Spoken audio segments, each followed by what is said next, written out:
Baba mwema, katika jina la Yesu Kristo, asante kwa ajili ya jioni ya leo mzuri ambayo Bwana umetukusanya mahali hapa. Naomba neema na rehema zako naendelea kutubu kwa ajili yetu. Roho Mtakatifu yatamie mawazo na nia zetu.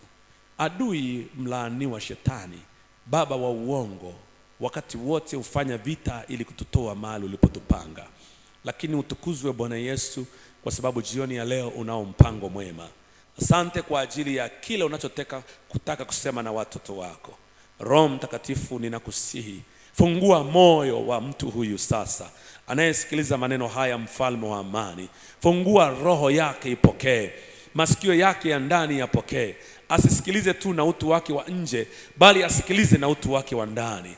Katika jina la Yesu Kristo, ninabomoa ngome na yale magamba ambayo yamekava utu wake wa ndani usisikie. Ninabomoa giza katika jina la Yesu Kristo. Ninabomoa kwa damu ya Yesu Kristo na roho za upotofu zilizofunika moyo wako kwa jina la Yesu. Ninazibomoa kwa jina la Yesu Kristo. Nabomoa uongo wa Shetani, nalivua giza lililofunika moyo wako usielewe, usizukiwe na nuru hii ya Kristo. Ninaiamuru nuru ya Kristo ikakuzukie tena jioni ya leo katika jina la Yesu Kristo. Miungu ya baba yako na mama yako na mashetani ya kwao hayana nguvu juu yako ya kuupumbaza moyo wako usielewe katika jina la Yesu.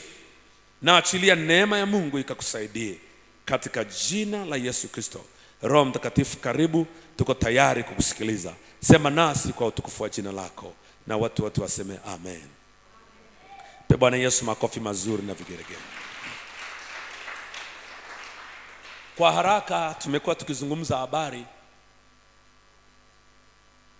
ya namna asili zinavyoatamia na kuathiri mifumo ya maisha yetu, mifumo pamoja na hatua zetu katika Bwana. Na siku ya leo tunazungumza ujumbe unaosema hatua muhimu za kutoka katika asili. Kichwa kikuu cha somo ni namna asili zinavyoathiri mifumo na hatua. Sasa leo tunazungumza namna hatua muhimu za kutoka katika asili zetu. Hatua muhimu za kutoka katika asili zetu. Au unaweza kuandika hatua muhimu za kujitoa katika asili zinazokutawala au zinazozuia hatua zako kwenda mbele. Shetani anafanya vita sana na sisi, na anafanya vita zaidi kwenye fahamu zetu ili kuzuia sisi tusipige hatua. Bwana Yesu asifiwe sana. Siku ya jana niliongea na wewe na juzi, na leo narudia tena. Nilikwambia asili zinaathiri sana mifumo yetu ya kufikiri, zinatia giza mifumo yetu ya kufikiri, zinatia giza mifumo yetu ya kutenda kazi, zina slow down bidii yetu na spidi yetu, zinatuvunja moyo. Hatua nyingine sema zinaathiri sana namna tunavyozungumza. Biblia inasema maana maisha ya mtu yanajazwa na maneno ya kinywa chake. Kwa hiyo shetani anaharibu usemi wako ili kuharibu maisha yako pia. Kwa hiyo maeneo mengine ni mwenendo. Nilisema unakuwa na mwenendo mbaya ambao hata dunia yenyewe haiishi kama unavyotaka kuishi. Na asili zinaweza kuathiri pia namna unavyoamua mambo unayoyafanya. Nikakwambia asili inatengeneza pia tabia, zinaibua tabia ambazo hizi tabia zinakuondoa kwenye nafasi zako za heshima. Unakuwa tu ulikuwa unaendelea vizuri, ghafla tu kitu kinakuingia, unabadilika, unaanza kuwa mtu mwingine. Na asili zikishindwa kutengeneza tabia mbaya kwenye maisha yako, zinatengeneza interference, zinakuingilia kiroho, zinaanza kukushawishi kufanya maamuzi fulani ambayo ni maamuzi ya kiroho, ambayo yako kinyume na kile Mungu alichokufundisha. Zinaanza kukupa hisia mbaya. Nilikwambia asili zinaweza zikakuletea ndoto, ukaanza kuota ndoto mbaya. Wengine zinawaonyesha kabisa baba yake ni mchawi, zingine zinamwambia mama ni mchawi. Asili ama miungu inaweza ikaingia na ikaleta unabii kabisa. Na jana tuliangalia sio mara moja, sio mara mbili, kwamba adui aliweza kuwadanganya watu. Kama adui aliweza kumdanganya Daudi aliyekuwa amejaa roho, adui anaweza kukudanganya popote. Ukiangalia miungu na mashetani yanafanya kazi kwa siri. yanapotaka kukumanipulate, kukudanganya, yanaingia kwenye mfumo wako wa maisha yako ya kiroho. Bwana Yesu asifiwe sana. Na nilitamani sana kuzungumza habari ya mambo ya rohoni leo na habari ya ulimwengu wa roho, lakini kwa sababu tulikuwa hatujamaliza hatua za kutoka na siku ya kesho imeisha. Kama kesho Mungu atatupa neema, tutazungumza kidogo habari ya ulimwengu wa roho, alafu tutaenda kuomba kumiliki vitu ambavyo kesho. Moja kati ya kitu cha muhimu sana, kuna vitu ambavyo tumekirimiwa, na kumbuka kwenye maombi yetu tunaendelea kuomba mambo makubwa mawili. La kwanza, tunaomba kibali cha kumiliki na kutawala vitu ambavyo Bwana ametukirimia. Cha kwanza tunaomba kibali, cha pili kumiliki na kutawala. Kwa maana kwamba kuna vitu ambavyo Mungu ametaka utawale. Kuna vitu ambavyo Mungu anataka wewe kama mwanae uwe navyo. Kuna nafasi ambazo Mungu alikutengeneza. Wewe sio photocopy ya watu wengine. Bwana Yesu asifiwe sana. Kuna mahali Mungu anataka uwe. Sasa hapa nikizungumza mara nyingi watu waga wanapapenda sana. Na nikisema watu watasema amina. Wanatamani wawe pale. Na naomba nikuambie, mahali unapotakiwa uwe, hakuna anayeweza kuzuia wewe kwenda. Nataka kusikia amina kama unanielewa. Jamani, Bwana Yesu asifiwe. Ukiweza kupangua hivi vitu vinavyoshindana na sisi, ukiweza kupangua hizi asili na ukamlingana Bwana kama Yabesi, Mungu atakuweka mahali pa heshima, adui apende asipende. Sasa mara nyingi huwa tunapapenda sana kwamba nitaenda mahali pangu pa heshima, kwamba nitaenda kumiliki na kutawala, huu ni mwaka wangu. Ni kweli, kumiliki na kutawala na mahali pa heshima huwa panapatikana baada ya vita kubwa. Naomba kurudia. Kumiliki na kutawala na mahali pa heshima huwa panapatikana baada ya wewe kupigana vita kubwa. Kumiliki na kutawala ni matokeo ya vita ulioipiga sawa sawa. Kumiliki na kutawala na kwenda mahali pa heshima sio kitu mtu anapewa kama zawadi. Hakuna mtu kwenye maisha ya kiroho anayepewaga vitu vya kiroho, vitu vya maisha kama zawadi. Maisha ni riwadi. Heshima ni riwadi. Riwadi maana yake ni thawabu apatayo mtu baada ya vita kubwa. Hakuna mtu ambaye anafanikiwa kirahisi. Kila mtu unayemuona amefanikiwa, ukimuuliza kuna vita alipigana. Na naomba niwaambieni wana wa Mungu, vita ya kwanza nzuri mno ya kupigana ni vita ya kiroho. Ukitupilia mbali vita ya kiroho, adui anafurahishwa sana na wewe, maana anajua hakuna mahali utaenda. Bwana Yesu asifiwe. Bwana Yesu asifiwe. Kwa hiyo ninataka niseme na wewe, ili kesho tunapoenda kuomba, kesho tutakuwa tunazungumza kidogo tu kwa habari ya ulimwengu wa roho, na nitakufundisha kidogo kwa nini tuende kwenye ulimwengu wa roho. Kwa sababu sisi mara nyingi tulioamini Kristo, sisi tunaoishi, hatuishi na uchumi wa dunia hii. Sisi maisha yetu hayategemei umesoma mpaka la ngapi. Maisha yetu hayategemei unamjua nani. Maisha yetu hayategemei wewe unamtaji shilingi ngapi. Maisha yetu ukisha kuwa ndani ya Mungu, elimu yako, vitu vyako ni vizuri wakati mwingine, lakini havitegemei hicho.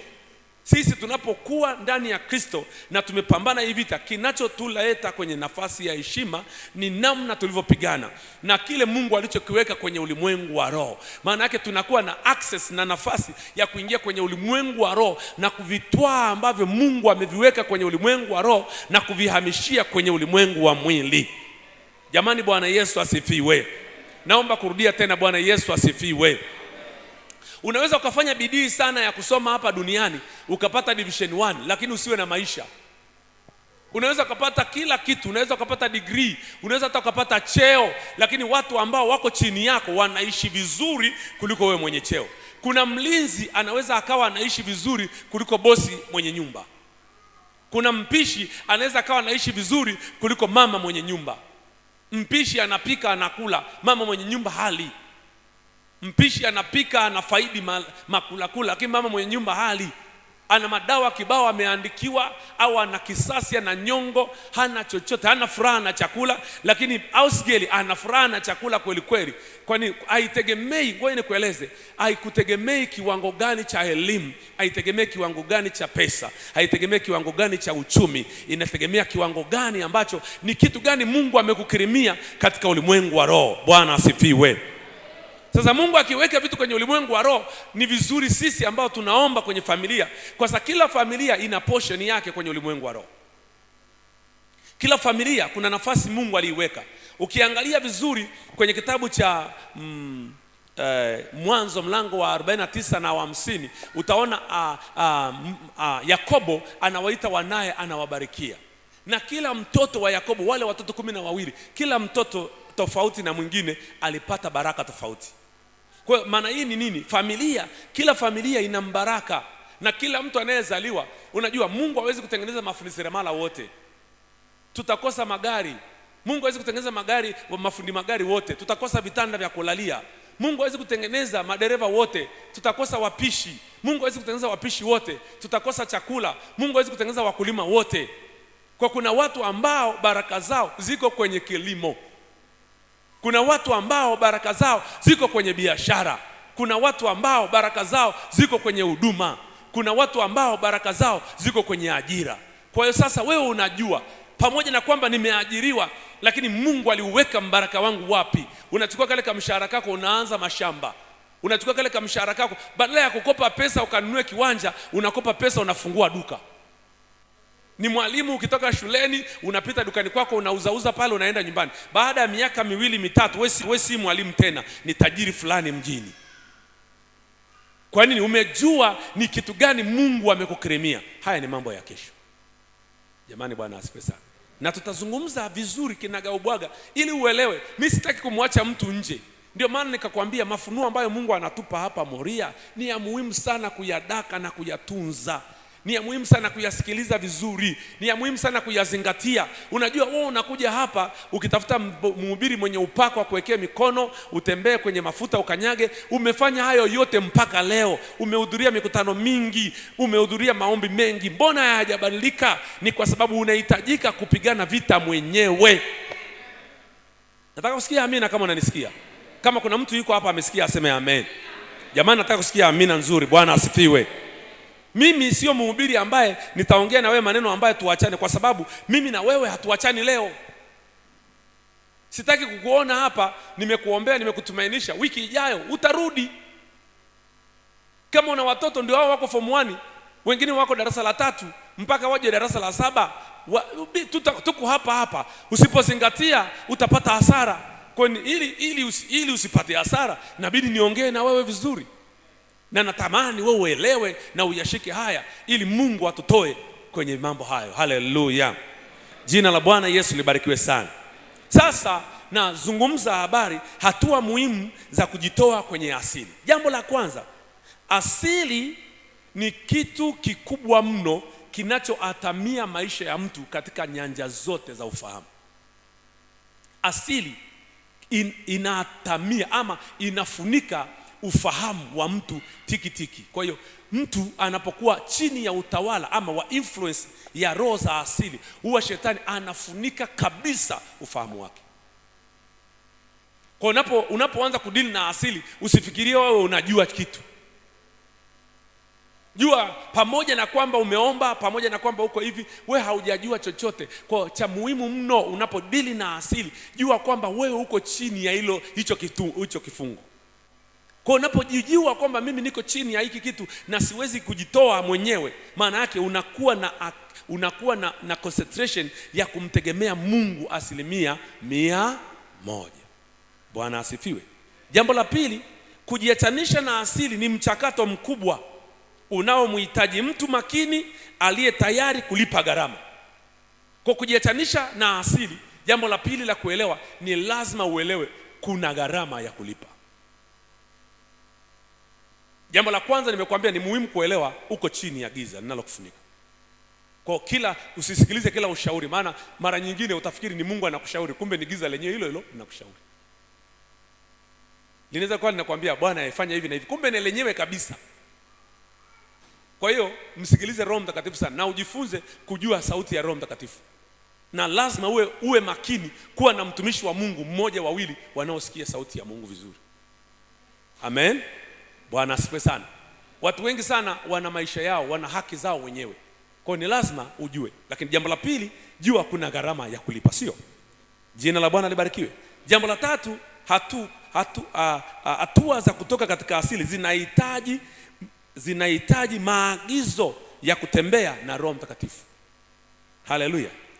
Zinahitaji maagizo pamoja na kutembea na Roho Mtakatifu. Jambo la kwanza nimekuambia, lazima ujue asili zinakufunika sana, ufahamu. Jambo la pili, asili huwa ni kuzishinda, lazima uwe tayari kulipa gharama. Kuna vitu utaachana navyo. Ngoja nikwambie, moja kati ya vitu asili zinafanya, huwa zinatengeneza hulka fulani ya maisha mpaka mtu aliye chini ya hizo asili anafurahishwa na vitu anavyovifanya kana kwamba ni sehemu ya pleasure, sehemu ya starehe. Yaani unakaa chini ya hicho kifungo mpaka unakuwa wewe ni mtu unaye enjoy. Usipofanya kitu ambacho asili imekufundisha, unaona kama hujawa sawa sawa. Maana yake zimebadilisha ile asili ya Mungu, zimetengeneza asili ya kipagani kuwa sehemu ya maisha yako. Kuna mtu anajifikiria, yani unajua kuna watu ambao ni wabahili mpaka kwa Mungu. Asili zinaweza zikatengeneza kitu, zikakutengenezea tabia ya ubahili. Ubahili tu. Wewe ukawa ni bahili, yani ni bahili kwenye mambo yote mpaka Mungu. Alafu unaenjoy kuwa bahili. Hata unaweza ukawa unajisifu. Unajua bwana, mimi vitu vyangu havitoki ovyo ovyo. Unafikiri ni sawa sawa, kumbe ni kifungo kimekufunga. Unazungumza kabisa, unawaambia watu, unajua mimi mtu asinitishe bwana, mimi situmiagi pesa ovyo ovyo bwana. Unawezekana ukawa na mke au mume na unamkoromea mke au unakoromea mke wako au mume wako, unajua wewe baba fulani unatumia pesa vibaya. Unagombana na mume wako, unamuona kama ni mtapanyaji. Unasahau moja kati ya kanuni ya mafanikio ni kutapanya. Sasa asili zinaweza zikatengeneza tabia, ukawa mbaili, ukawa mchoyo. Asili zinaweza zikakutengenezea tabia, ukawa mchoyo hata wa maisha yako mwenyewe, hauli.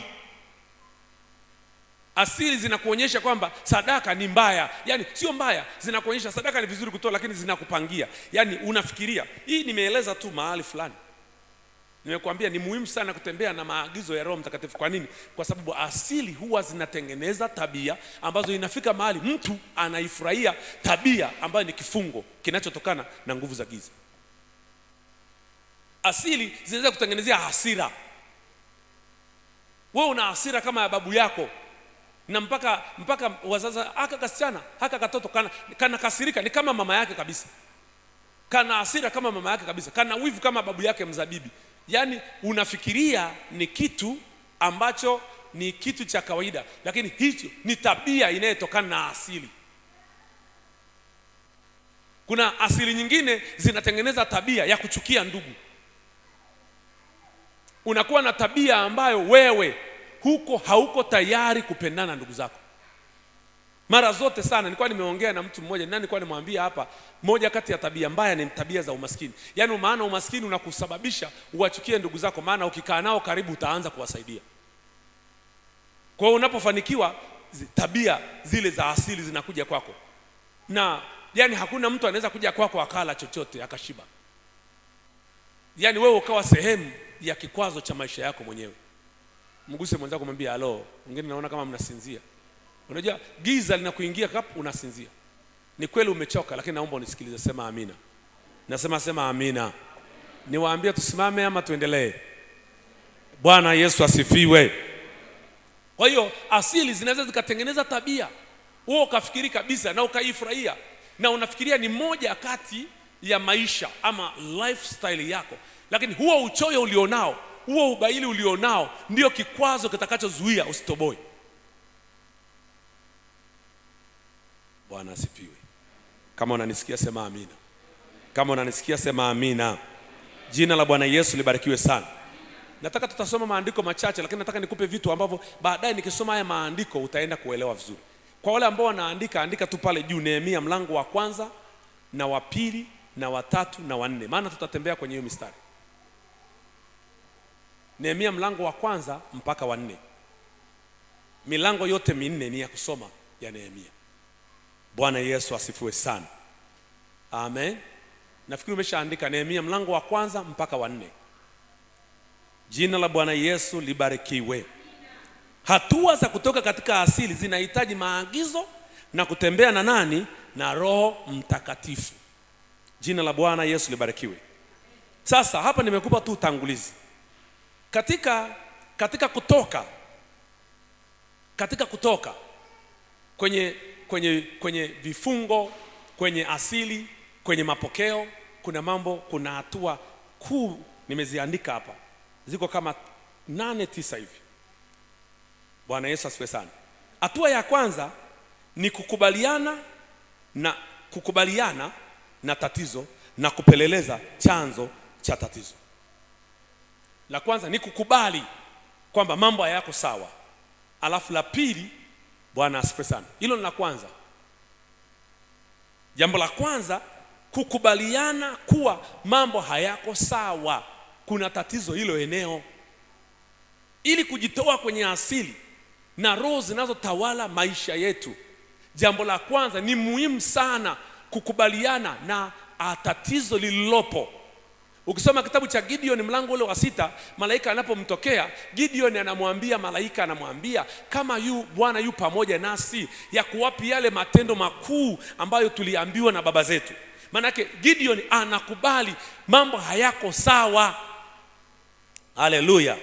Kitabu cha Nehemia ambacho tumesoma mlango wa kwanza, ukianzia tu mstari wa kwanza mpaka wa 11, Nehemia alienda kwenye jambo la pili. Alikubali, alitaka kujua. Kwa hiyo hatua ya pili ni kupeleleza. Jambo la kwanza ni kukubaliana, jambo la pili ni kupeleleza ukubwa wa tatizo, maeneo tatizo lililoathiri, kupeleleza. Jambo la pili ni kupeleleza. Nehemia alipata habari kutoka kwa watu waliotoka huko alipokuwa Shushani ngomeni. Alipata habari ya watu waliokuwa wametoka na wanampasha habari kwamba mji ule malango yake yameteketezwa kwa moto na kuta zake zimebomoka. Kwa hiyo akajua madhara yaliyotokana na hivi vitu vilivyotokea kwao. Kwa hiyo ni muhimu sana kupeleleza tatizo linalokupata, ama tatizo lililopo kwenye familia yenu, ama vitu vinavyorudia. Kwa hiyo nikwambie, moja kati ya kitu utakachokijua kwamba hiki ni asili, hii ni roho ya asili, ni miungu inatumia asili yetu kufanya vita na sisi. Moja kati ya ishara kubwa ya kujua ni utagundua lile tatizo linarudia kwa watu wengine. Kama mmezaliwa watoto wa kike wengi, watoto wa kiume wengi, baba wadogo na wakubwa, mashangazi, utagundua tabia fulani ama hali fulani inawapata watu mbali kwenye ule mzingo wa familia yako ya karibu. Kwa ukiona kitu hicho, unajua hii sio kitu cha kawaida. Na ukikipuuza, pamoja na kwamba umeokoka, it's a matter of time. Nimekuambia asili huwa zinafanya kazi na majira. Majira yakifika, hiyo ndoa itavunjika tu. Yaani unakaa mimi nimeshaoa, nimeshazaa watoto 3 4, hasiwezi kuachana na mke wangu. Nakwambia siku utaachana na mke wako utaamini. Siku mtaachana na mume wako utaamini. Utaanza kuzurura na vitoto, unatembea, unarudi, unapanda, unateremka mpaka vitoto, yani unakuwa mtumwa wa hivyo vitoto. Alafu ubaya, kwa kuwa hukukaa sawa na kushughulika na hilo tatizo, hivyo vitoto vinakuja vinakuwa viovu, vinakusumbua, unakuja unazeeka, unapata nafuu, ulipata mateso ya mama yao ama ya baba yao, sasa unaanza kuteseka tena mateso ya watoto. Asili zinakutesa, yani zilikutesa kupitia ndoa. Ukazaa kitoto cha kwanza, ukavumilia cha pili, ukavumilia cha tatu, vitoto vimefika 4, inafika mahali ndoa zinavunjika. Wangapi mmeona ndoa za walokole zikivunjika? Wangapi mmeona? Mpaka za wachungaji, si ndio? Nataka kusikia amina kama unanielewa. Kwa hiyo unafika mahali umeshazaa watoto 3, mnaachana na mume wako. Unaanza kulea hao watoto, vile vitoto vinakuja kuwa kama baba yao. Kile cha kiume kinaoa mke, kinamtesa kama vile ulivyoteswa wewe. Na kinaendelea hivyo na cha kike kinakuwa kama wewe, kinaolewa, kinateswa na mume wake. Yaani unaona, na kile kidogo unasema mama mimi sitakuwa kama hayo. Kikikua tu, kikiota matiti kimeanza, hata ukikionya namna gani. Ukiona haya mambo yalitokea kwa dada yako, watoto wake wako hivi, ukaona mambo haya yakatokea kwa mama yako mdogo, sijui shangazi, usianze kusema najua mimi nimeokoka. Ni kusimama kwenye ulimwengu wa roho na kupeleleza ukubwa wa tatizo na kuangalia ni wapi pa kupangua. Haleluya. Bwana Yesu asifiwe. Kama kuna mtu ananisikia aseme amina. Unajua hatuna haja ya kupakana mafuta hapa. Unajua mambo ni mazuri, mwaka huu utanunua gari, mwaka huu utapandishwa cheo, ndio. Kununua gari ni nini? Hata wapagani wananunua. Kujenga nyumba ni nini? Hata wenye wapagani hata wachawi wananunua, wanajenga nyumba. Lakini namna gani ya kutoka kwenye vitu ambavyo vimeatesa maisha na zimeatumikisha familia za kwetu? Kujitoa ni kupeleleza. Jambo la tatu, Bwana asifiwe sana. Jina la Bwana libarikiwe. Hapo Nehemia 1:1 utaendelea kuandika, lakini nataka tutaenda kusoma hii mistari baadaye. Jambo la tatu au la nne nafikiri ni kuingia katika toba ya kweli na nzito. Nehemia mlango wa kwanza mstari wa 4 mpaka wa 11. Kuingia kwenye toba. Sasa hapa ndio mahali watu hawataki kulipa gharama. Yesu asifiwe sana. Jamani, Bwana Yesu asifiwe sana.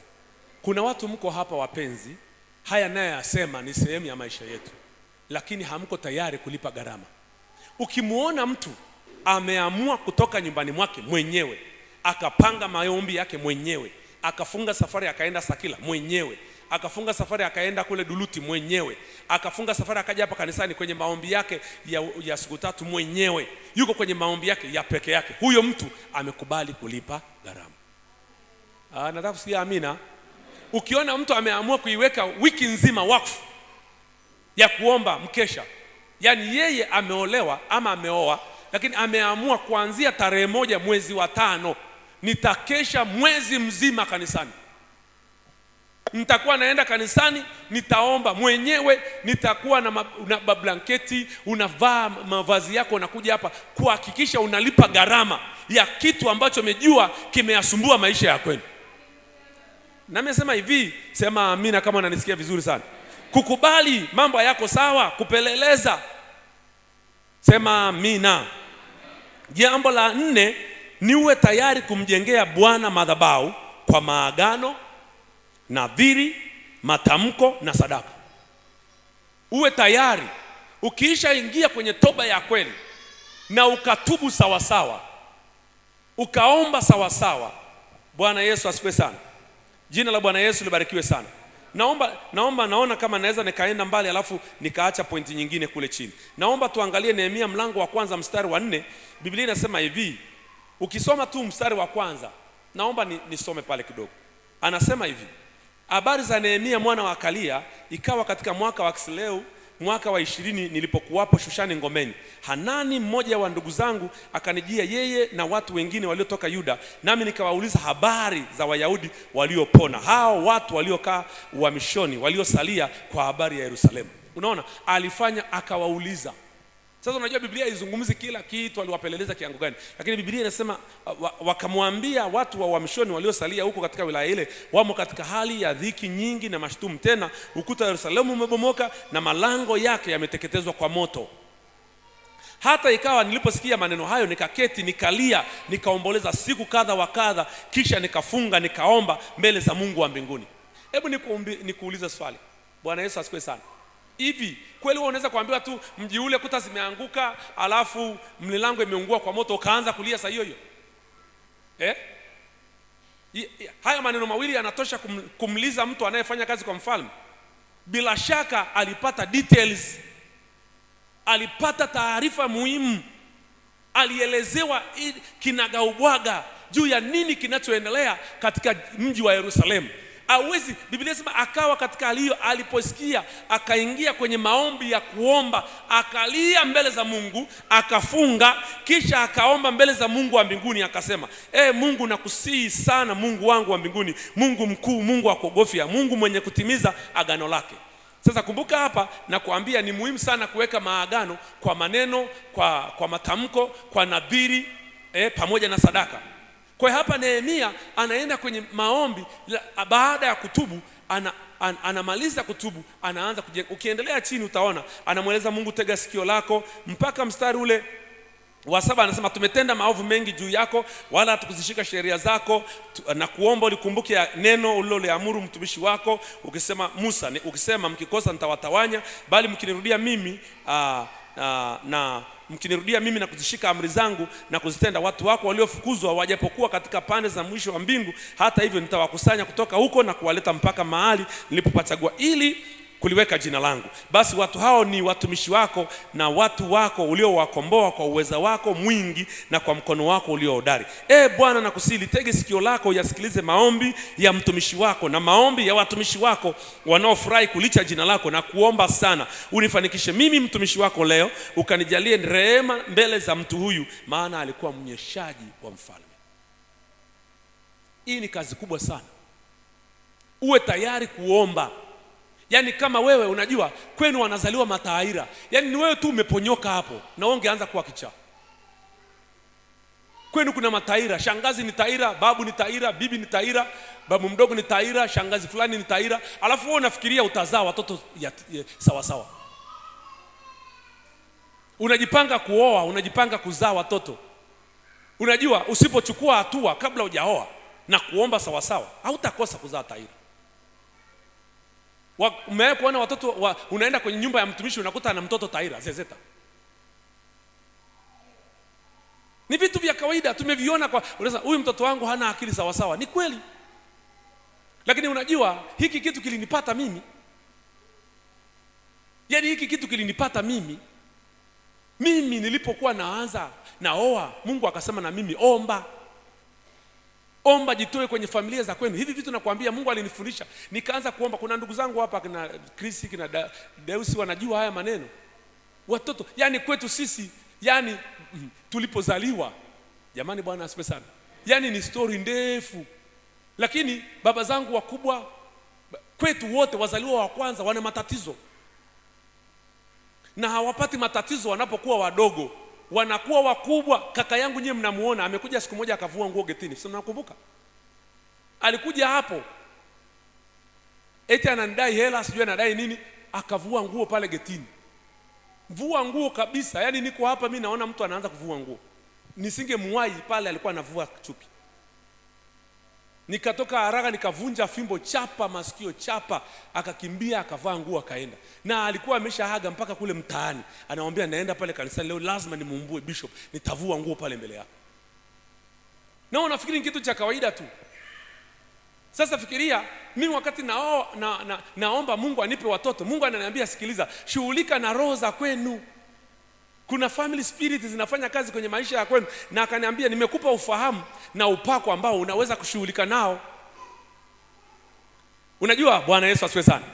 Mimi nikaenda mbele za Mungu nikasema sizai taira. Hakuna taira kwangu atakayezaliwa. Halo? Haikuondoa maana sikufanyia kazi ipasavyo. Siku moja natoka kule kijijini kwangu, kuna mdogo wangu mimi, mtoto wa baba yangu mkubwa.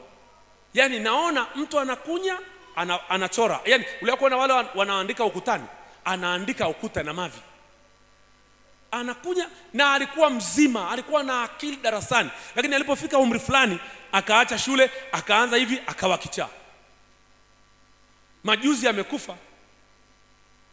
Wamepigana kichaa mwenzake mtoni, walikuwa wanaenda, yani ni wale vichaa mastaffment, wameenda mtoni kuoga, sijui kuogelea, wakapigana, mwenzake akampiga, akadondoka kwenye maji, akasuffocate kwenye maji ya kuogelea, akafa. Wakaja akamtoa, akapeleka mochwari, wakakamata kichaa mwenzake akaweka ndani. Mimi siku ile nimeenda, yule mpelelezi ni Mzanzibari, anambia sasa mchungaji waonaje hii hali? Nikasema achana na huyo kichaa bwana. Nikisikufuatilia ile kesi, nikaenda nikachukua ndugu yangu, nikaenda nikamzika. Kaka yangu mtoto wa baba yangu mwenyewe amezaliwa, amekuwa mkubwa, kwenda wazimu. Halo? Ninaanza sasa Mungu, yani na wale watoto wote ambao walizaliwa kabla sijawa hivi, na wao walipata hiyo madhara baada ya kabla mimi sijaomba. Yani hata wale kaka yangu mtoto wake wa kwanza aliyemzaa, tumzaliwa wa kwanza, dishi lake alikai sawa sawa. Ni mtu ambaye maisha huwezi kuyaelezea. Nikaanza kuomba, Mungu ananiambia sasa, nikachukua mke, nikaenda kwenye maombi ya kufunga siku 8. Nikaandika ndugu zangu wote. Kwanza nikiwa kijana nikaandika, nikaendelea kuomba, nikaja nikaomba. Halo? Sasa nikitoa ushuhuda ni mrefu sana kwa ajili yangu. Lakini nafikiri nimekueleza kidogo. Bwana Yesu asifiwe sana. Yaani nilipoenda sasa na azaa watoto, yaani inatokea vile vile. Kama umewahi kusikia nikisema mwanangu mtoto wangu wa kwanza alikufa, na hawawi vichaa wakiwa wadogo. Kwa hiyo nikaingia kwenye maombi na kuwarescue wale waliokwisha kuwa walikuwa, yani shetani alaaniwe kwa jina la Yesu. Shetani alaaniwe kwa jina la Yesu. Wewe uko hapa, kuna wadogo zako, andika majina yao. Njoo nao kwenye maombi, kesha nao. Omba mpaka Mungu akupe kwamba hapa nimefanya kazi. Maombi ya familia lazima ukubali kulipa gharama. Naomba kurudia. Nasema naomba kurudia. Maombi ya familia lazima ukubali kulipa nini? gharama. Hilo lilikuwa ni eneo moja tu la nini, la uzao. Nikaja kwenye eneo la uchumi. Wakati naingia kwenye eneo la uchumi, moja kati ya kitu cha kwanza Roho Mtakatifu ananiambia, kwenu hakuna sadaka, sioni sadaka. Mashamba yalitolewa kwa miungu, mifugo, ng'ombe ilitolewa kwa miungu, mashamba yalitolewa, mazao yalitolewa, lakini sioni sadaka yoyote kwa Mungu wa kweli. Kwa nikaanza nikachukua mifugo, nikaenda nikaitoa kwa Mungu, nikaenda nikachukua ardhi niliyopewa urithi wangu mwenyewe, nikakata lijengwe kanisa. Jamani, Bwana Yesu asifiwe sana. Ndio maana leo mimi hata eneo nimenunua kule kwa Morombo kule chini kule Murieti, tayari nimeshakata eneo kabisa na nimeliweka wakfu kwa Bwana. Yani hilo ni mali ya Mungu. Kitu gani naweka? Ile sadaka inanena mema kwa ajili yangu. Ile sadaka, hebu fikiria mimi, hiyo ardhi nimekata pale sasa hivi nikatoa. Sasa hivi nikienda kuuza ile eneo ambalo nimelikata, nikasema hili ni eneo kwa Bwana. Ikitokea leo sipo, ili eneo kweli nimejenga lote litamtumikia Mungu. Lakini siku nimelala hii nyumba ni ya familia, hili eneo la mtoto fulani, hili la mtoto fulani, hili hapa ni mali ya kanisa, ni mali ya kanisa la Moria. Hii eneo mnaliona hapa, hii kanisa hapa, nilitoa sadaka, niliuza nyumba yangu, tukaja hapa, baada ya kununua tukaanza kujenga. Kwa nini? Kwa sababu ninaweka sadaka. Mungu aliniambia hakuna kitu chenye nguvu kwenye maisha ya Mkristo kama sadaka aliyoitoa, sadaka yenye nguvu kwenye madhabahu ya Mungu. Kwa moja kati ya hatua hii, unamjengea Bwana madhabahu kwa maagano. Unajua watu wanaenda kujenga madhabahu wanafukia Biblia. Anaenda pale Kimahama, ananunua Agano Jipya, ananunua Biblia, ananunua tenza rohoni, anachukua na mafuta na chumvi, anachimba shimo, eti nimejenga madhabahu. Wewe ni mchawi kabisa. Wewe ni mchawi. Yaani walichapisha Biblia zisomwe, udongo unasomaga Biblia. Alo, Bwana Yesu asifiwe. Wajua kumjengea Mungu madhabahu ni kufanya matamko, ni kufika mahali ukajenga, ukafanya matamko kwenye ulimwengu wa roho. Kama una watoto unawaita, unawaeleza, sikia neno la Bwana, hii itakuwa ahadi, yani ni agano langu mimi na nyie kuanzia leo. Asiwepo kwenu atakayefanya 1, 2, 3, 4. Bwana Yesu asifiwe sana. Na chochote kitakachozaliwa ndani ya nyumba hii, iwe ni kuku, iwe ni bata, iwe ni ng'ombe, cha kwanza, mzaliwa wa kwanza atakuwa anatolewa sadaka. Unaweka hapo na unasema, Mungu, ikiwa Bwana Mungu wetu atafanya 1, 2, 3.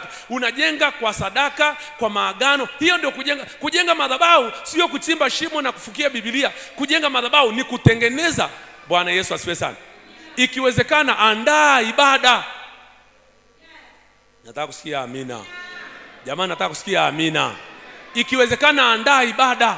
Kama wewe ni mtu una familia, ni mama, una watoto, andaa ibada. Mpe mtumishi taarifa, andaa ibada. Waite, tafuta na mtumishi mwingine na mwingine, andaa ibada. Andaa, hata kama ni kijana, andaa, lipia watumishi 2, 3, waandalie, waje, wakae, wapate nafasi, washuke, wakae mahali walipo, waombe, Bwana nataka tupate maombi na mimi, mje muombe na mimi hapa nyumbani. Sikiliza, wachawi wametuzidi, wasioamini wametuzidi. Wanalipia mganga wa kienyeji pesa kutoka Tanga, anatoka Tanga anakuja hapa na mkoba wake wa uchawi, anakuja anakaa kwake wiki nzima akimzindika. Lakini sisi hatuko tayari kabisa kugharamia gharama ya mtumishi mmoja tu aje pale kwako, ale chakula, aombe na wewe siku moja ama siku mbili. Hauko tayari. Kujenga madhabahu sio kazi ndogo. Unatengeneza ibada kule kwako, unachinja na mbuzi, unaita na watoto wako, unaandaa na sadaka ya huyo mtumishi. Unasema, tazama, nimeandaa sadaka na wanangu nimewaita hapa. Ninachotaka kusema, nataka kusimama mbele za Mungu. Tunajenga madhabahu siku hizi sisi, baada ya kumpokea Kristo, tunajenga madhabahu kwa maombi. Bwana Yesu asifiwe sana. Unagharamia. Kuna watu hapa wanagharamia mganga kutoka Mbeya, kutoka Sumbawanga, anakuja anakaa na wao, wanamlipia gharama, wanamlisha, wanamnywesha, wanamsafirisha wengine na ndege, wanampa na zawadi mbalimbali. Lakini wewe hauna chochote, unasema mimi vita nitaiweza. Sikiliza, andaa ibada. Nataka kusikia amina yenye afya. Andaa ibada, andaa chakula, waite watumishi. Unajua, nilipokuwa naenda kwenye hatua ya uzao, nilishindwa kabisa kuoa. Niliomba, nikapata mke, nikapata mchumba na nini, lakini nikifanya hatua yoyote ya kutaka kuoa, ninapigwa dafrau, napigwa mateke ya kutosha. Mungu aliponifundisha hiki kitu, nikaandaa ibada. Kama hapa nikamtafuta mtu kama Baba Alpha ameoa, nikamtafuta mtu kama Chris ameoa, nikamtafuta kama Baba G ameoa, nikaongea nao mmoja kwa mmoja, nikamwambia naomba watumishi wa Mungu, naomba. Nikampanga yeye akakubali, nikampanga Baba G akakubali, nikampanga Chris akakubali, tukapatana. Ni lini tunafanya hiyo ibada? Nikaandaa siku, nikaandaa na vitu vya kwenda, nikaandaa na mazingira, nikaandaa na kitu, nikamaliza. Mwingine anatoka Monduli, mwingine anatoka wapi, nikaweka pamoja. Nilipomaliza tukaenda kwenye maombi. Walipofika sasa, ni nini umetuitia? Maana wanakutana huyu, wanakutana huyu, wanakutana huyu. Mbona umetuita sisi wote? Mungu alisema na mimi niwaite. Poleni, mnisamee. Ninachotaka kuwatia ni hiki, nimekuwa na hiki na hiki na hiki na hiki, nimepambana, nimeshindwa. Mungu ameniambia mnayo neema. Hebu jamani tuombe pamoja. Tukaanza maombi, raba bashanda, tukapiga lisaa, rama kando la pili, tukapiga raka papasando la tatu. La nne wanamaliza, nasema kaa piga magoti hapa. Hakuna, Mungu hajaongea chochote, hakuna ndoto, hakuna maono, hakuna chochote. Nimepiga magoti pale, wameniwekea mikono, wananiombea kama vile wanataka kuningoa masikio, anayeshika kichwa ni kama ghafla Mungu akazungumza na mimi. Nikashangaa mbingu zimefunguka. Nikaona vitu vilivyokuwa vinazuia maisha yangu yasipenye. Nilipoanza kuona nikapiga kelele, nilipoanza kupiga kelele nikaanza kuomba, na wao wakaanza kuvishambulia, tukaomba. Kumbe ni asili zilikuwa zimesimama mahali ili tuingize kwenye uharibifu.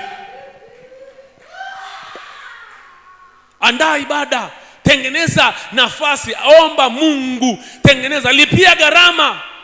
Watu wanasema mimi, unajua huna hata mtu wa kumshirikisha. Yaani wewe huna mtu wa kumshirikisha. Huwezi kumshirikisha mtu. Unaona tu kawaida. Unaona kawaida. Na sasa unapoona kawaida, zile roho zinakaa, uwe tayari kulipia. Kama uko serious na maisha yako, nimekuambia watu wasioamini wanatuzidi sana. Wanatafuta mganga. Huyo mganga anachokuja anawafanyia usiku, anawaogesha. Siku ya kwanza anakuvua nguo, anakuogesha. Siku ya pili ukaleta mdalasini na nini. Siku ya tatu ukaleta na machozi ya simba. Siku ya 4 ukisema hauna, anakuambia leta hela nayo. Hivyo siku ya 5 mpaka wiki. Akimaliza anakuchanja chale usoni, mahali ambako kila mtu ataona, na usemi hapana. Hapa matiti anachanja katikati ya matiti kabisa, hapa kila mtu anaona. Anakuchanja mikono, kila mtu anaona, na unajua hana hata hofu, tayari yuko tayari kwa ajili. Na sasa wewe unapokuja kwenye mambo ya Mungu haya, hauko tayari kufanya bidii hata ya kufunga safari, niende maombi. Mbona nimeomba, unachukua pikipiki yako Sunday unapaki. Umefanya kazi maisha yako miaka yote, hakuna kinachoendelea. Unapaki, unamchukua Titus, unamlipia gharama ya nauli, unamuomba, unamuandaa, unafanya urafiki, unampa na hela mpaka moyo wake ukufurahie. Unamuandaa na mtu mwingine, mnabebana, watu 2 3 wanaondoka, wanapanda mlimani kwenda kuomba kwa ajili yako, lakini wewe ndio umelipia hizo gharama. Wanaingia kwenye maombi, unawaga, unaongea na mtumishi pia. Mtumishi anakupa maelekezi, anakupa mafundisho, anakupa maono, anakupa maandiko. Unapanda mlimani, unapaka mlimani siku ya kwanza, mlimani siku ya pili, mlimani siku ya 3, mnaomba toba, mnafanya haya mambo ambayo Nehemia amefanya. All the sudden maisha yako yatabadilika. Hakuna kitu utafanya hivyo maisha yako yabaki vile yalikuwa. Haleluya! Kama unataka kupiga hatua, kuna gharama ya kulipa. Wewe hapa ungekuwa haujaokoka, ungekuwa na waganga wengi sana. Lakini umeokoka, utaki watumishi kabisa. Umeokoka, utaki watumishi kabisa. Kwanza unachukia watumishi, kwanza hautoi sadaka. Fungu la 10 inakuwa kama ni ugomvi, yani ni kama vile unaona, ni kama vile wanakula hela yako. Na ikisemwa, nilikuwa namwambia mtu mmoja, kama fungu la 10 si kweli, kuna wahubiri kama akina Bonke, kuna wahubiri kama Mzee Kulola, kuna wahubiri wengi wa miaka na miaka ambao walikaa na wakakubali sadaka ya fungu la 10, na Roho Mtakatifu hajawahi kuambia sio sawa. Wewe leo ndo unakuja unasema hii sio sawa. Kwa sababu ya muuni mmoja tu ametokea huko Korea ama huko China ama huko Tanga ama kule Mbeya, anasema fungu la 10 sio, anaanza kuleta mafundisho mapya. Usikubali kabisa. Usikubali kabisa kupokea mafundisho mapya ambayo hayatokani na Mungu. Bwana Yesu asifiwe sana. Bwana Yesu asifiwe sana.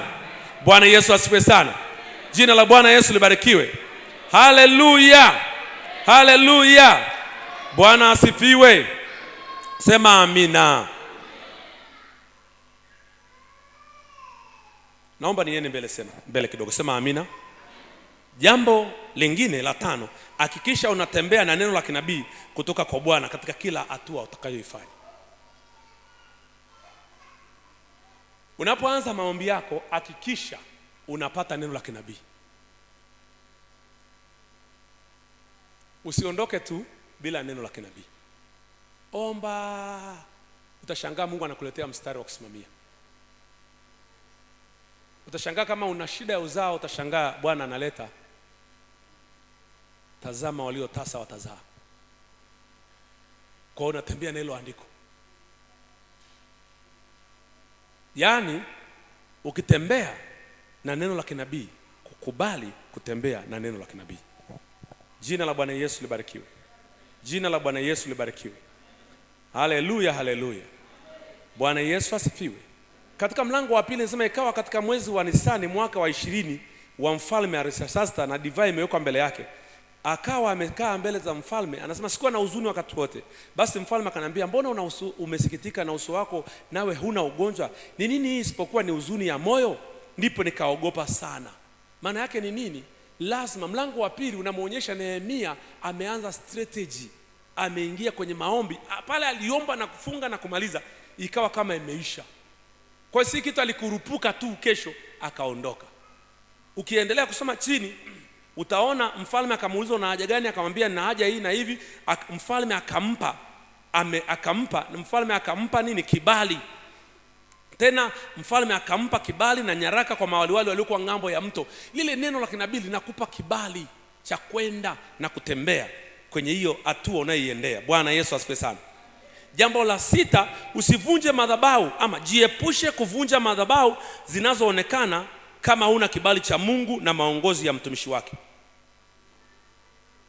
Unajua tunaweza kwenda tukakuta kuna maashera, kuna mairizi, kuna vibuyu, kuna viungu. Achana navyo kama Mungu hajakuambia viondoe. Unaweza ukawa kichaa. Kumbuka hatushughuliki na vitu vya watu kabla hatujashughulika na vitu vyetu. Naomba hivi, unapoanza kujiondoa kwenye zile asili, usiondoe ukoo mzima, jiondoe kwanza wewe mwenyewe. Ukishajua wewe umetoka, unaanza kuwatoa ndugu zako. Na usiende sijui kuna madhabahu, kuna miti wanatambikia, usiende kukata huo mti, utafia hapo. Labda Mungu akupe maagizo. Na Mungu akikupa maagizo, lazima Mungu akupe na mtumishi utakaenda naye. Kwa sababu mashetani huwa yanaheshimu mamlaka. Usisubutu kwenda kuvunja, kuchoma vibuyu, eti uchawi wa baba yako, eti uchawi wa mama yangu. Ukiomba ukapata kibali, baba yako akakubali kutoa uchawi wake, mama yake akakubali kutoa uchawi wake, ndugu zako akakubali kutoa mairizi, usiende mwenyewe. Omba Mungu kibali, na ukipata kibali muombe mtumishi wa Mungu aende akafanye hiyo kazi. Wewe usisubutu. Nataka kusikia amina. Kuna watu wanaoleta vitu vya kichawi, unaenda unaiba kibuyu cha mama yako maana unajua mahali vipo, wafa. Achana nao kabisa. Mama atakufa na vibuyu vyake, hata siku ya kifo watamzika navyo. Achana navyo, maana usifanye hicho kitu kabisa. Wafalme wa pili mlango wa 18. Maandiko yanazungumza habari ya mahali pa juu hapa kuondolewa. Wafalme wa pili mlango wa 18 na mstari wa 4. Biblia inazungumza, inasema akafanya aliyo mema machoni pa Bwana.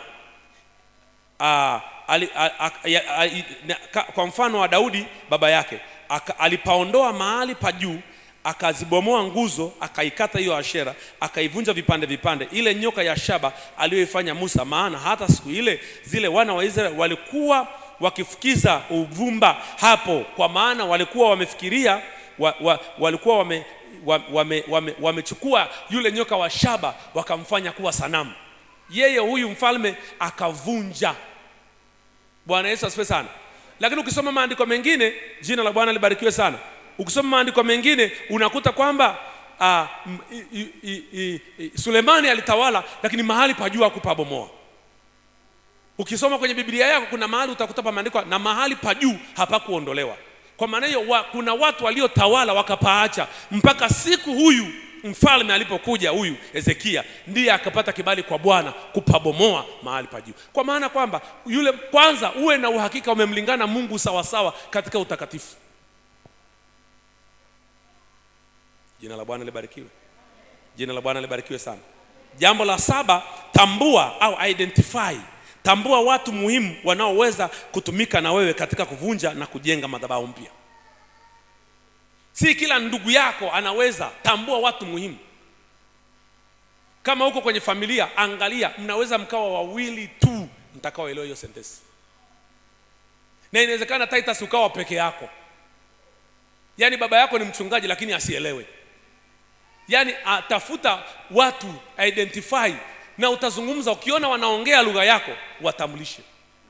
Ukiona lugha yako hawaielewi, achana nao.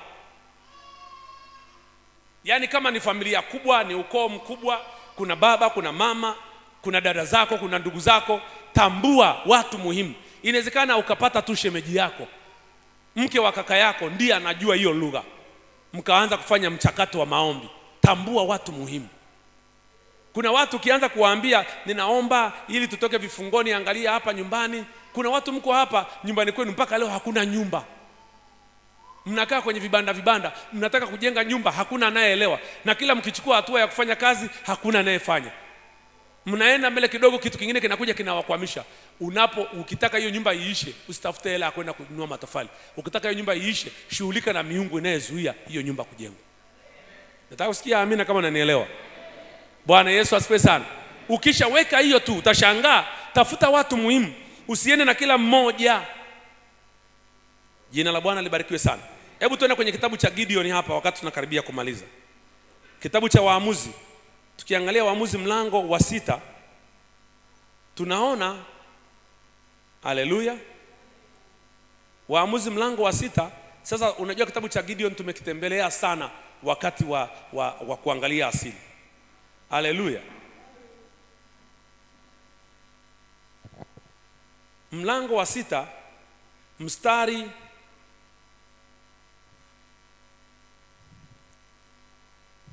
Jina la Bwana Yesu libarikiwe. Jina la Bwana Yesu libarikiwe. Mstari wa 15. Tuendelee chini. Anasema akamwambia, Bwana, nitawaokoa Israeli kwa jinsi gani? Tazama, jamaa zangu ndio walio maskini sana katika Manase, na mimi ndimi niliye mdogo katika nyumba ya baba yangu. Maana yake Mungu anamtafuta mdogo. Umeelewa vizuri? Yaani wewe usijione sasa kama ni mkubwa ndio una nafasi zaidi. Sasa huyu alikuwa Gideon, ndiye alikuwa mtoto kwenye nyumba ya baba yake, ndiye alikuwa mdogo kabisa. Na anasema mtaikomboa kwa namna gani? Akamuomba na Gideon akapata uhakika. Hapa ndipo mahali Gideon aliweka ngozi ya mbuzi, akaweka ngozi ya kondoo. Jina la Bwana Yesu libarikiwe sana. Mstari wa 20, kama una Biblia, mstari wa 20 anasema hivi. Mlango wa 6 wa kitabu cha Waamuzi mlango wa 20. Anasema hivi, naye malaika wa Mungu akamwambia, itwae nyama ya mikate, itwae nyama na mikate isiyotiwa chachu, iweke juu ya mwamba huu, ukaimwage huu mchuzi. Akafanya hivi. Maana yake cha kwanza alichofanya Gideon ni kutoa sadaka. Gideon alipotoa sadaka, malaika wa Bwana akanyoosha fimbo, ile sadaka ikafanya nini? Ikaliwa na moto. Ndipo Gideon akasema, wale wangu, maana mimi nimemwona nani? Bwana. Akaogopa sana. Bwana akamwambia, mstari wa 23, Bwana akamwambia, amani iwe pamoja nawe, usiogope, utakufa. Ndipo Gideon akamjengea Bwana nini? Madhabahu. Kumjengea madhabahu ndio akatoa matamko. Akasema, tangu leo Bwana Mungu. Sasa nakumbuka alichokifanya nani? Alichokifanya Yakobo. Alichukua jiwe akaliweka chini, akamimina maji pale, ni mafuta. Akasema hili jiwe litakuwa nyumba ya Mungu wangu, akamimina pale. Yaani maana yake leo madhabahu inakaa rohoni. Leo hii madhabahu hazikai tena kwenye hii hali tulionayo. Kama unavyoona hii madhabahu ya Moria hapa. Hii madhabahu ya Moria hapa haiko hapa tuliposimama. Iko kwenye ulimwengu wa roho, inawakilishwa na hapa. Nataka kusikia amina yenye afya. Kwa naona simama mahali ulipo, unatamka, unatoa maagizo, unatoa matamko, unaanza kujielezea, unaweka agano na Mungu wako. Ghafla kwenye ulimwengu wa roho, hiyo inahesabiwa ni madhabahu yako. Bwana Yesu asifiwe sana. Jina la Bwana libarikiwe. Mstari wa 25. Mstari wa 25, Biblia inasemaje?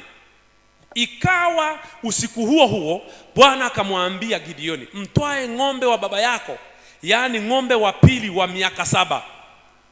Kumbuka palikuwa na ng'ombe wengi, lakini Mungu anataka ng'ombe mwenye miaka ngapi? 7. Kwa ni muhimu sana kufuata maelekezo. Kwa nini ana miaka 7? Anataka utimilifu. Na kwa nini Biblia inataja miaka ya ng'ombe? Halo? Kwa Mungu anaweza kuambia toa 700,000, toa 700,000, toa 7,000. Kuna wale siku ile tunazungumza habari ya namba za Mungu, wanajua anachokisema.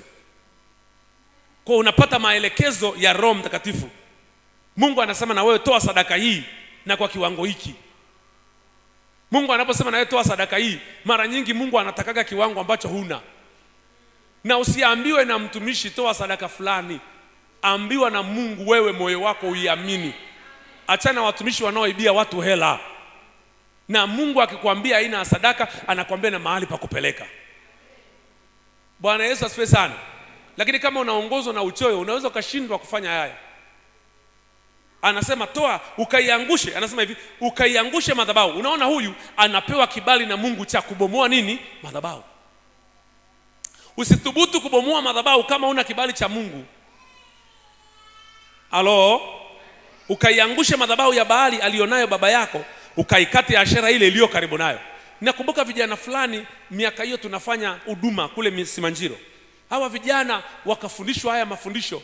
Wamefundishwa, wamepapasa tu, wanaambiwa unaweza kufanya chochote.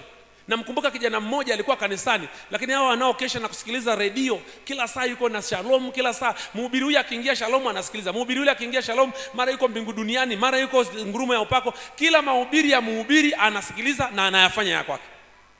Sasa alipokuwa, wewe huwezi kuwa na mababa 100, huwezi kuwa na mafunuo 1,100 kidogo.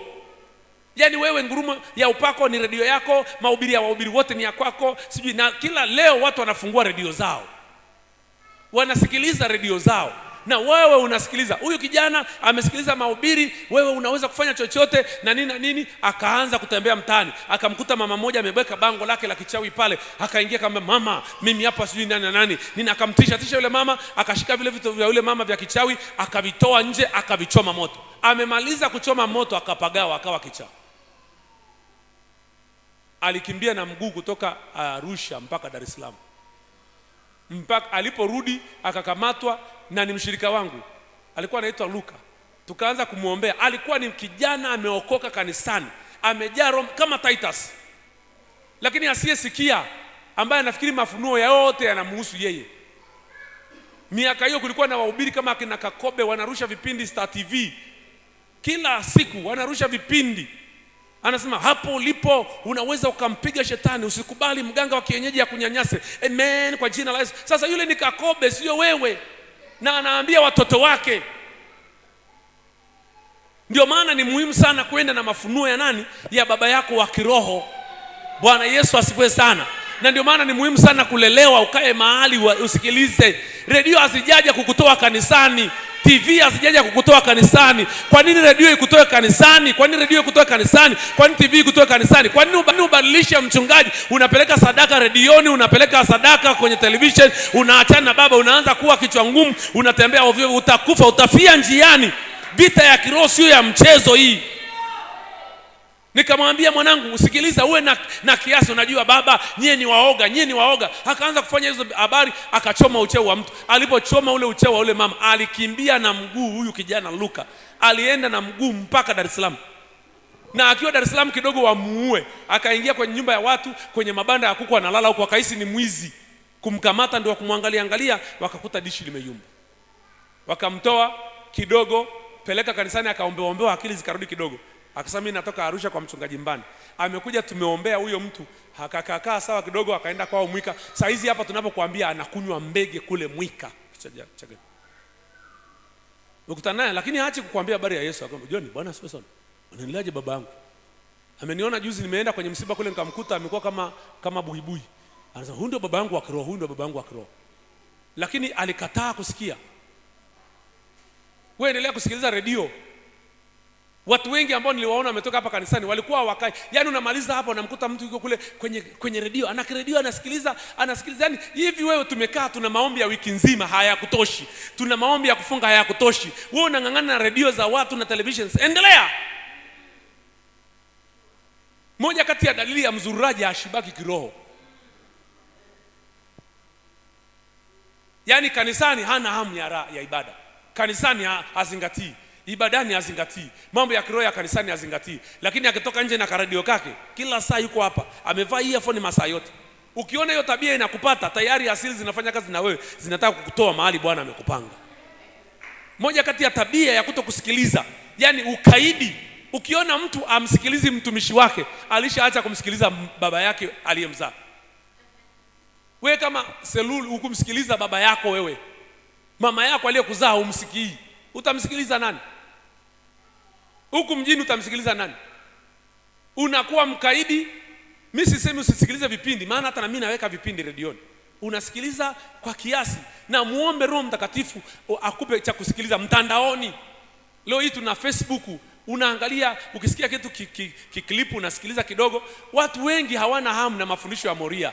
Hata message tunazorusha wasomi, hata wakirusha hawawezi kuposti. Naona Taita siku hizi anafanya bidii kidogo, anarusha. Yani wewe hata huwezi kuandika like, lakini ngoja mtu arushe kibonzo cha IPM huko Dar es Salaam. Tutakiona ameweka pale, chinja, nenda chinja. Yule ni shetani kabisa, amepagawa, analiharibu kanisa la Mungu. Alafu wewe unamuunga mkono kwa kuposti mambo yake. Unapoposti kitu kichafu, manake wewe unamsaidia huyu mchafu kuchafua. Unakisikiliza tu na achana nacho. Wakati mwingine unaweza kukomenti au kaachana nacho. Lakini vitu vizuri, sikiliza nikwambie, vitu vizuri vinapaswa kusambazwa. Usisambaze vitu vibaya. Yesu asifiwe sana. Huyu kijana mwingine, walikuwa vijana watatu. Kiongozi wao alikuwa anaitwa Simon. Wakaondoka, hawasikilizi. Wakaenda, nyie mnafahamu wa Masai na wa Arusha wana lile jiwe linakaaga kwenye nyumba. Sasa ile boma walikuwa wamehama, wakahama kwa sababu majani aliisha pale, wakahama, wakaacha hiyo mahame, wakahamia mahali pengine. Wakakubaliana wale vijana, wakafunga na kuomba, wakaenda kung'oa lile jiwe. Na kuambia walipolipiga tu lile jiwe lilipotoka hivi wakaanguka wote pale, wakazimia siku 5. Siku 5. Yani tangu siku wamezimia, siku ya 5 ndio wanapatikana. Na wanapatikana nani? Kijana anayefuga mbuzi, alikuwa anachunga mbuzi, maana pale ile boma lishahamwa. Akaona watu wamelala chini. Siafu anaingia huko, anatokea huko, wamelala hivi.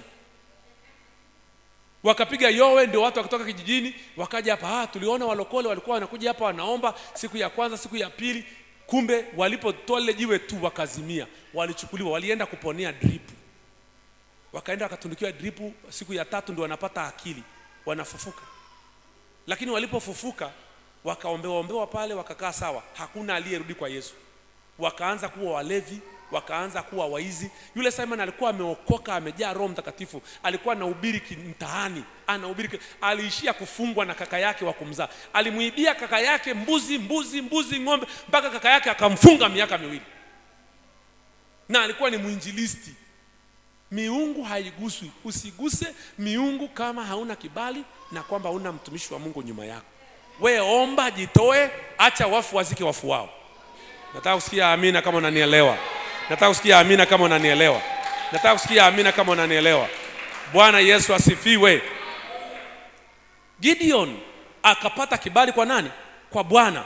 Maandiko yanasemaje? Wakati Gideon amepata kibali kwa Bwana, maandiko yanasema alifanya jambo hilo usiku. Baada ya kuivunja ile madhabahu, watu wa mji wakatokea kumuua. Fikiria, baba yake alikuwa ndio kuhani wa hiyo madhabahu. Lakini watu wa mji walipotokea, kwa kweli madhabahu imeshavunjwa, haina nguvu tena. Kuhani mwenyewe anawaambia watu, kama Baali ni Mungu na ajitetee. Hamna raha kama hiyo. Sema amina. Sema amina. Sema amina. Bwana Yesu asifiwe. Sema amina yenye afya. Jina la Bwana Yesu libarikiwe. Jina la Bwana Yesu libarikiwe. Wakaambiana ni nani aliyetenda jambo hili. Hata walipotafuta habari na kuuliza, wakajua ni Gideon mwana wa Yoashi. Ndipo watu wa mji wakamwendea Yoashi, mlete mwanao afe, kwa sababu ameibomoa madhabahu ya Baali, kwa sababu ameikata ashera yake. Yoashi akaamka akawaambia watu waliokuwa wakishindana naye, je, mtamtetea Baali nyie? Ukimpiga shetani ngumi ya kichwa, hata wafuasi wake wanamkana. Kumbuka Mungu anamwambia vunja madhabahu ya baba yako, ya Baali ya baba yako. Baba yake ambaye alikuwa ndio mwenye madhabahu na ndiye aliyekuwa anafukiza uvumba, baada ya Gideon kutumiwa na Mungu, na akaenda usiku akafanya kama Mungu alivyo, kwa wakati, kwa siri, akafanya kwa siri. Baada ya kuiangusha madhabahu, Ndio, basi akamuita Yerubali siku hiyo akisema, Baali na atete naye kwa ajili yake. Maana yake Yeru, maana yake aliyeshinda Baali. Wakati huo Wamidioni wakaketi. Ndio sasa ukiendelea chini hapa, Roho wa Bwana akaja juu ya Gideon, naye akapiga tarumbeta na Abiezeri wakakutanika na kumfuata. Kisha akatuma wajumbe waende kati ya Manase yote, nao wakakutana pamoja ili kumfuata. Kisha akatuma wajumbe tena waende Asheri, waende Zabuloni. Gideoni akamwambia Mungu, ikiwa wewe utaokoa Israeli kwa mkono wangu ulivyosema, tazama. Ndio Gideoni akaanza kuwa shujaa, akaua maelfu. Huwezi kufanikiwa kama madhabahu hazijabomolewa. Bwana asifiwe. Yesu asifiwe sana. Pointi ya 8, omba kuyajua majira ya kuziendea malango, ya kuendea malango ya adui yako. Tumefundishana namna hii hapa. Usifanye haraka. Omba, utashangaa Mungu anakuambia mwezi wa 7 anza maombi. Jamani, Bwana asifiwe. Kwa nini? Kwa sababu matambiko yale yalifanywa wakati watu wamemaliza kulima. Matambiko yale yalifanywa majira watu wanavuna. Matambiko yale yalifanywa wakati watu wanaenda jandoni. Kwa hiyo unashangaa unapoomba Mungu anakupa majira. Kwa hiyo omba kujua ni majira gani ya kuanza maombi, ni majira gani ya kushughulika na hizo roho. Kwa kumbuka hizi roho hazikai ndani yako wala hazishughulike na wewe mpaka majira yametimia. Kwa yale majira wewe unaingia kwenye maombi. Sema amina. Jamani, Bwana Yesu asifiwe sana. Kwenye maombi yako, jambo la 9 na la mwisho, inawezekana Roho Mtakatifu kaongeza vitu, lakini mimi nimekupa basic ambayo itakusaidia sana. Jambo la 9, taja maeneo ambayo adui ameshughulika nayo. Taja maeneo ambayo shetani amekuwa akishughulika nayo. Kama ni maeneo ya uchumi, mimi nilikuwa nimefungwa maeneo yote. Yaani ni maeneo machache sana ya maisha yangu yalikuwa huru. Kuna watu hapa maeneo machache yamefungwa, lakini kuna wengine maeneo mengi zaidi yamefungwa. Ngoja nikwambie, kuna watu mnalogeka kirahisi, ni kwa sababu kwenu kuna lango la uchawi. Wangapi mnajua si watu wote unaweza kuwaloga uchawi ukawafikia? Wangapi mnajua si watu wote wanapagawa na pepo? Wangapi mnajua hapa, yani mimi na wewe tunaweza kulala kitanda kimoja, wewe ukapagawa mimi niko sawa, au mimi nikapagawa wewe ukakaa sawa. Kuna watu wako hapa tangu wamepata akili zao hajawahi kuombewa kwa jina la Yesu akaanguka pepo, hajawahi kupagawa. Maana yake nini? Kwenye maisha yake, kwenye mzingo wake wa kiroho hakuna lango la kichawi. Mtu yeyote mwenye lango la kichawi huwa anapagawa pepo. Mapepo ya ukipoa kiroho, pepo zinakuingia. Ukizembea mambo fulani, roho ile inakuingia. Ukila chakula cha kipepo, unashangaa unaanza kupata kizunguzungu. Ukivuka mahali pametambikiwa, unashangaa unaanza kuumwa. Maana yake kwenye ulimwengu wako wa roho, kwenye mzingo wako kuna lango la kichawi.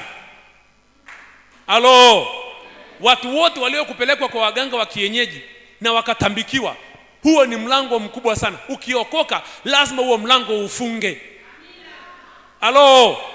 Kama we mama yako alikupeleka akakuchanja chale, akakutoa na damu, wengine akatolewa na mkojo, wengine na nini, wakazindikwa. Kama wewe uliwahi kuzindikwa, umeokoka. Unapookoka, umeokoka, ndio zile roho zinakaa kwenye ulimwengu wa roho kukufuatilia, kukurudisha. Biblia inasema vizuri, pepo wakimtoka mtu wanaenda mahali pasipo na nini, na maji, wanakusanyana 7, wanakuja kukufuatilia. Na wanapokufuatilia wanapiga mlango ufunguke. Wanatafuta mwanya wa kuingia. Wakiona haupo wanakuacha. Sasa na wewe unajua maeneo ambayo yalifanyiwa maagano. Kwa hiyo unapoenda kwenye maeneo yale, taja maeneo ambayo shetani alipewa nafasi. Kwa hiyo unasimama unasema, enyi mashetani ambao mlipewa nafasi kwenye maeneo ya uchumi, mlipewaga ng'ombe, mkaambiwa eti ng'ombe wote wa kina Mbando ni wa kwenu. Unajua wachawi ni waongo sana na miungu ni ya ajabu sana. Yenyewe inatakaga kila kitu. Unashangaa wakati wa kupelekwa jandoni, wenzetu kama watu wa Singida wanapelekwa jandoni mpaka wadada. Mnapopelekwa jandoni, mnapelekwa kule jandoni, wanatoa damu zenu, wanazikabidhi, wanasema hawa ni mabinti zetu. Na unashangaa hata baba yako alikuwa ameokoka, lakini anakupeleka kwenda kutairiwa. Na wewe ni mdada na unafikiria ni kawaida. Shetani anachokitafuta pale hakuna chochote zaidi ya damu. Sasa unapoenda damu yako imekabidhiwa kule, unapoenda unasema sikia, kwenye maeneo ya damu unataja sasa yale maeneo, unapoingia yale maeneo unataja kwamba popote ambako mliweka maagano na damu ya kike, damu ya ukeni, damu ya wanaume, damu ya hivi, damu ya kutairiwa, damu ya vitosi, damu ya kitovu, damu ya ng'ombe, unataja, unapangua hayo maeneo, unajiondoa, na kila pepo anayesimamia hayo maeneo alipata nafasi, mizimu, mashetani, unataja. Bwana Yesu asifiwe. Watoto wako wako salama, unataja juu ya watoto wako. Hamna mamlaka ya kufuata uzao wangu. Maana walipokuwa wanakufanyia walisema watoto wake huyu wawe wa kwako. Yaani unatairiwa, damu yako inachukuliwa, alafu anapewa miungu, anasema sasa siku ukizaa wewe kijana, watoto wako watakuwa ni watoto wa hii mizimu. Wewe unasimama kwenye ulimwengu wa roho, unasema sikiliza, watoto wangu sio wa mizimu. Nataka kusikia amina kama mnanielewa. Taja maeneo, taja tabia ambazo zilikuwa zinafufuka, zinakuja baada ya hayo maagano. Taja hizo tabia, taja majira ambayo hayo majira yalikuwa yanaambiwa. Taja utendaji kazi wa roho za asili, zitaje katika familia. Unataja moja moja, usiombe kibubububu, unataja moja moja, unataja maeneo yote nyeti. Sema amina. Naomba usimame. Leo nimekupa dozi nzito sana. Hapo ulipo, mtafute mtu mwingine tulie naye karibu. Naomba tusitembee kabisa, waimbaji, wapiga vyombo wote. Naomba Robert, tafuta mtu mshike mikono wawili. Naomba shikaneni wawili. Msishike mkono mmoja, shikana wawili. Yaani geukianeni. Na kama inawezekana geukia aliye nyuma yako, hivyo. Yaani kama hapo geukia nyuma. Bwana Yesu asifiwe sana. Jina la Bwana libarikiwe sana. Ni muda muhimu sana. Naomba hata kama unaondoka usiondoke, tuombe haya maombi. Tafuta mtu mshike. Ngoja nikwambie. Jina la Bwana libarikiwe sana. Yaani kama hujaweza kumshika, hujapata mtu, shika mwingine. Shika yani mshike watatu. Hebu muangalie huyo mtu, muangalie watu ulioshikana nao. Roho Mtakatifu asifiwe. Ni serious business. Huyo mtu unapenda awe namna gani? Wangapi mnasema tunataka huyo mtu awe mzima? Inawezekana una imani juu ya haya niliyosema juu yako. Naomba weka imani hiyo kwa mtu huyo uliyemshika. Na naomba tunaenda kuomba tu Mungu ampe kuona. Macho yake yafunguliwe.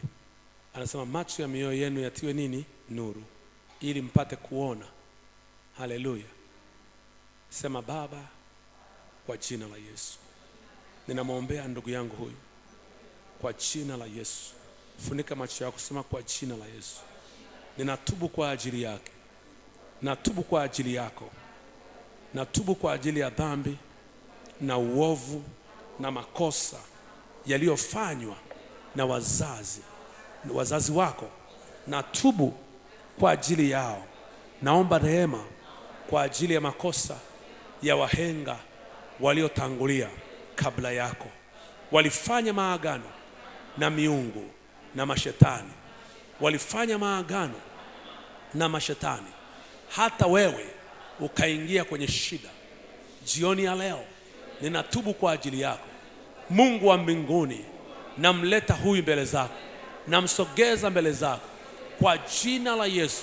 Naomba rehema zako, naomba umsaidie, naomba umponye, naomba umtoe kwenye vifungo. Kila roho za miungu, kila asili inayoyafuata maisha yako ikayaachie kwa jina la Yesu. Kwa jina la Yesu ninaamuru kila giza lilofunika ufahamu wako usione mateso yako na matatizo yako. Jioni ya leo ninayaamuru hiyo giza, naliamuru hilo giza, naliapisha hilo giza likuache, likuache, likuache, likuache, likuache kwa jina la Yesu. Toka ndugu, toka ndugu huyu. Mwache ndugu huyu, mwachie mtu huyu, mwachie mtu huyu, mwachie mtu huyu. Achia akili zake, achia moyo wake, achia fahamu zake, achia akili zake, achia akili zake, achia akili zake. Kila giza toka, nguvu za giza toka, kila mzimu toka, kila pepo toka, kila uchawi toka, kila ushirikina toka, kila agano toka, agano la damu toka agano la giza, toka agano la kichawi, toka agano la ushirikina, toka agano la uovu, toka agano la kushindwa, toka agano la uharibifu, toka agano la kishirikina, toka agano lolote baya. Mwache, mwachie, mwachie, mwachie, mwachie, mwachie, mwachie, mwachie kwa jina la Yesu, kwa jina la Yesu, kwa jina la Yesu, kwa jina la Yesu, kwa jina la Yesu. Enyi mizimu, enyi mizimu, enyi mashetani, enyi uchawi, enyi uchawi, enyi uchawi, enyi uchawi, enyi uchawi, kwa jina la Yesu. Enyi mizimu, enyi mizimu, kwa jina la Yesu. Enyi ushirikina, enyi ushirikina, kwa jina la Yesu. Enyi uchawi, enyi uchawi, enyi uchawi, kwa jina la Yesu, kwa damu ya Yesu, kwa damu ya Yesu, kwa damu ya Yesu, kwa damu ya Yesu, kwa damu ya Yesu, kwa damu ya Yesu. Mwache, mwache, mwache, mwache, mwache, mwache, mwache, mwache, mwache kwa damu ya Yesu. Mwache kwa moto, moto, moto, moto, moto, moto, moto, moto, moto, moto teketezao, moto uchomao, moto unguzao, moto uharibuo, moto wa Yesu, kwa damu ya Yesu, kwa damu ya Yesu. Nateketeza kila shina la uovu na ubaya, kila chanzo cha mateso yako, kila chanzo cha matatizo yako, kila chanzo cha shida zako, kila chanzo cha ubaya wako, kila chanzo cha dhambi yako, kila chanzo cha kushindwa kwako, nateketeza leo na uchoma huo mpango wa shetani ulioambatana na wewe tangu baba, tangu mama, tangu bibi, tangu babu, tangu kizazi na kizazi, tangu kizazi na kizazi. Kwa jina la Yesu nateketeza, na choma, na haribu, na vunja, na ngoa, na haribu kwa damu ya Yesu, kwa damu ya Yesu, kwa damu ya Yesu, kwa damu ya Yesu. Jioni ya leo ninakutangazia uhuru wako. Jioni ya leo ninakutangazia uhuru wako. Kuanzia sasa utembee kwenye uhuru wa Roho Mtakatifu. Macho yako ya ndani yaone, macho yako ya ndani yajue kila mpango mbaya, kila pando asilolipanda baba. Kama Nehemia ninaling'oa kila pando, kila tabia, kila kushindwa, kila umaskini, kila ufukara, uzezeta, uenda wazimu, utaira, uchizi, kwa damu ya Yesu na uteketeza. Hauna mamlaka juu ya maisha yako. Nafungua mikono yako, nafungua kamba zilizofunga mikono yako isifanikiwe. Nafungua kamba zilizofunga miguu yako isifanikiwe. Nafungua kamba zilizofunga maisha yako yasifanikiwe. Nafungua kamba zilizofunga macho yako yasione.